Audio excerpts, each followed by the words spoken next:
Ang demonic agenda ay nasa ating mga anak. Ang pagbibigay diin ngayon sa pag-agaw ng mga bata sa pamamagitan ng pag-i-indoctrinate sa kanila sa mura nilang edad, pati na rin ang pagkuha sa kanila ng kanilang mga isipan. Ito mga kaibigan, ang isa sa mga pinakamahalagang kaisipan dapat ng mga Kristiyano upang maipagtanggol natin ang ating mga anak. Ang mga bata ay parang sariwang semento, napakalalim ng kanilang impluensya, at kapag inumpisahan mong magtanim ng buto sa kanilang isipan sa pamamagitan ng entertainment para sa mga bata na nangyayari din ngayon mga kaibigan, lalong higit ang gobyerno din ay gumagawa ng mga kaparaanan para matake advantage nila ang mga bata. Kaibigan, nasa lugar ka kung ang katotohanan ay pinaniniwalaan mo at sinasabi mo rin ang katotohanan. Ang nangyayari ngayon sa ating gobyerno ay nasa lugar tayo kung saan kung naniniwala ka sa katotohanan at sinasabi mo ang katotohanan, ikaw ay dide-platform, ikaw ay dide-monetize, ikaw ay papatigilin o ikaw ay tatawagin ng mga pangalan na hindi mo nais dalhin at itatatak nila sa iyo ang pangalan na iyon.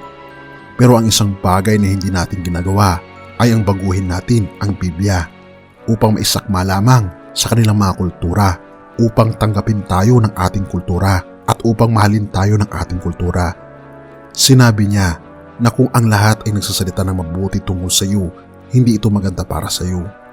Ayaw nating purihin ng isang kultura na nasa ilalim ng impluensya ng demonyo at pagkatapos ay umarap sa Diyos at tanggihan ni Jesus dahil sumama tayo sa mundo sa halip na sa Kanya.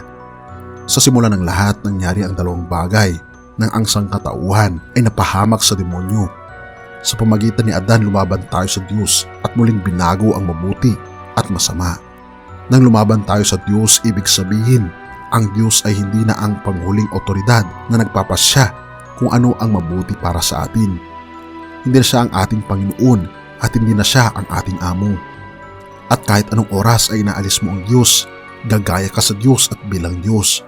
Magsisimula kang gumawa ng mga patakaran habang lumalakad ka. Ito ay tama at ito ay mali. Ito ay mabuti at ito ay masama. At ang kultura ay nagbabago sa kung ano ang mabuti at masama mula noon. Ang Israel, isang bansang pinili ng Diyos na maging isang bansang nagpapakatawan sa Kanya. Isang bansang inaasang mga anak sa anak ng Diyos na magliligtas sa mundo. Ang bansang iyon ay madalas tinutugso sa mga Diyos-Diyosan ng mga bansa. Ang mga bansang iyon ay may ilang mga bagay na katulad. Marami sa kanila ay may idolong sinasamba. At sa kanilang pagsamba sa mga idolong ito, laging pinagsasama ang sexualidad sa idolatria.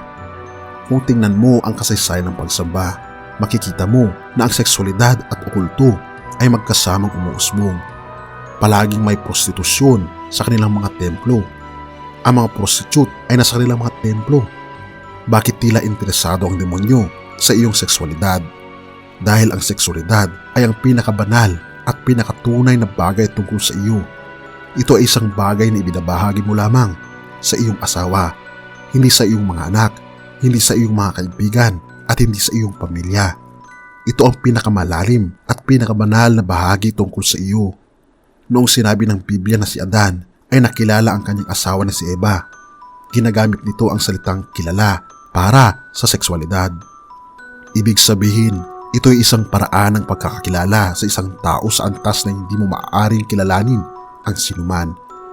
Ang iyong sexualidad ay napakabanal, napakalalim na ito'y dapat protektahan.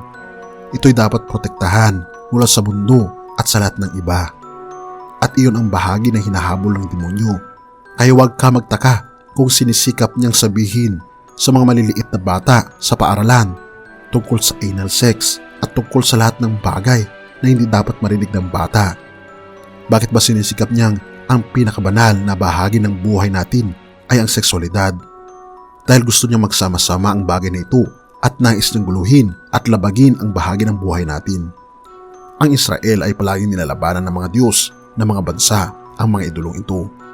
Isa sa mga pinakamalaki at pinakamasama na Diyos-Diyosan na palaging kinakatawan ng Israel ay si Baal.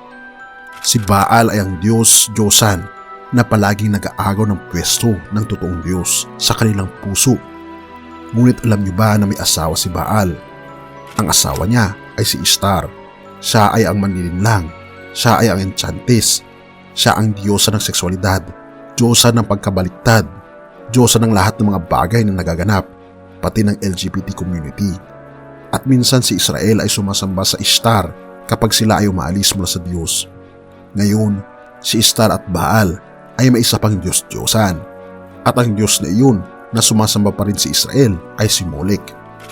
Ngayon, si Molek ang pinakakalokohan sa tatlo dahil ang Molek ay humingi ng human sacrifice. At sasabihin mo, paano sa mundo may offer ng isang tao ang ibang tao sa isang Diyos-Diyosan? Napakasimple lang ito. Pangako ng Diyos-Diyosang si Molek na kung sino man ang mag-aalay ng isang sakripisyo sa kanya ay bibigyan niya sila ng kalupaan at tagumpay sa buhay. Kaya literal na dala ng mga tao ang kanilang mga anak at inaalay ito sa demonyong idolo na si Molek na naniniwalang bibigyan sila ng ulan at tagumpay sa mundo. Ang halaga ng tao ay mababa. Ang halaga ng iniligay nila sa sexual exploitation at paglilibot ay napakalaga. Ang mga Diyos-Diyosan ngayon ay bumalik sa Amerika dahil tayo ang nag-alis ng katotohanan. Inilipat natin ang ating bansa mula sa mga biblika at nalabuan ang mga buhay sa pagitan ng hayop at tao. Itinaas ang buhay ng hayop at itinapon ang buhay ng tao. Ngayon maaari kang makulong kung sasaktan mo ang mga dolphin. Ngunit hindi ka makukulong kung papatay ka ng sanggol. Si Baal din ang nagdala ng ideya na maaari mong iporma ang iyong sariling Diyos. Likayin ang iyong sariling katotohanan at halaga. At ang absoluto ay hindi umiiral. Gawin mo kung ano ang nais mo at pagkatapos ng ilang panahon, kapag ang ideya ng Diyos, ang 10 utos, ang pagdarasal sa Diyos, ang pangangalaga ng Diyos ay hindi na konstitusyonal at tinanggal na at sinasabing hindi na ito konstitusyonal. Naniniwala ako mga kaibigan, si Baal ang maghahari sa mga kultura sa iba't ibang bansa, hindi lamang sa Amerika, kundi sa ating bansa sa Pilipinas. Sa kasamang palad, ang pagpapalagay kay Baal at kung ano ang nangyayari sa paglipas ng panahon ay hindi na pumapayag ang totoong Diyos. Ang tama at mabuting kalakalan na tinuturo ng salita ng Diyos sa pag-agaw ng sexualidad ay humahalili. Kapag may sexualidad na ang naging Diyos-Diyosan, humihingi ang sexualidad ng sakripisyo at ang sakripisyo na iyon ay mga sanggol. Ang demonyo ay naghahangad sa mga bata. Ang mga bata ay mahalaga sa harapan ng ating Panginoong Diyos. Sinasabi sa Biblia, kung ikaw ay nagdulot ng anumang pagkalito sa mga maliliit na ito, mas makabubuti sa iyo na iligwak ang isang malaking bato sa iyong leeg at lusungin sa malalim na dagat. Ito'y hindi mga salita mula kay Moises o Elias. Ito'y mga salita mula sa matamis at mapagmahal na mga salita ng ating Panginoong Hesus. Ano ang ibig sabihin nito? Ano mang agenda o plano na nagsisikap na ang mga bata ay malito, masira, at hindi makilala ang kanilang lumikha at magdadala sa kanila ng mental illness at iba pang mga krisis sa kalusugan sa isip, nagugulo sa kanilang murang edad.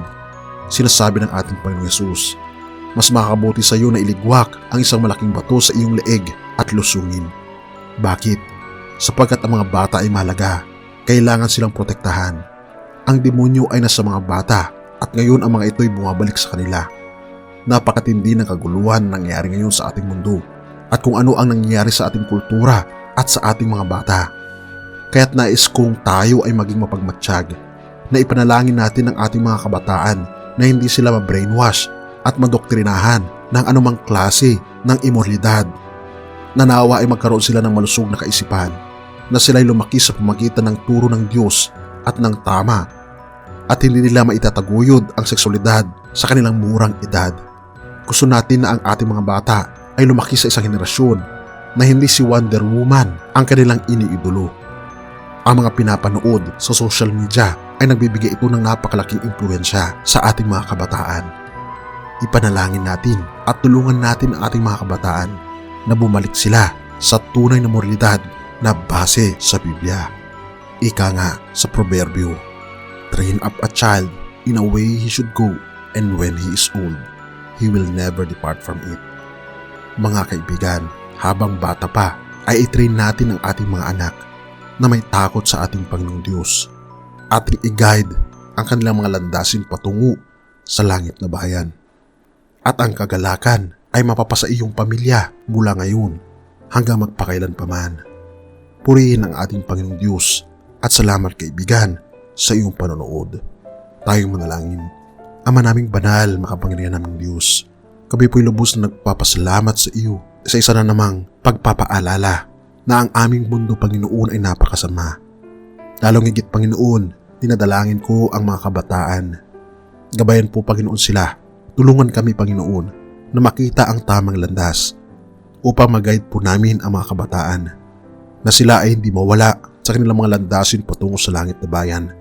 At bigyan kami, Panginoon, ng lubos-lubos na kagalakan na kasama po namin ang aming Panginoong Hesus. Salamat, Panginoon, sa inyo pong pag-ibig sa amin at patawarin po kami sa lahat ng aming pagkukulang at pagkakasala, pagkat ito ay aming samot hiling sa matamis na pangalan ng aming Panginoong Hesus. Amen.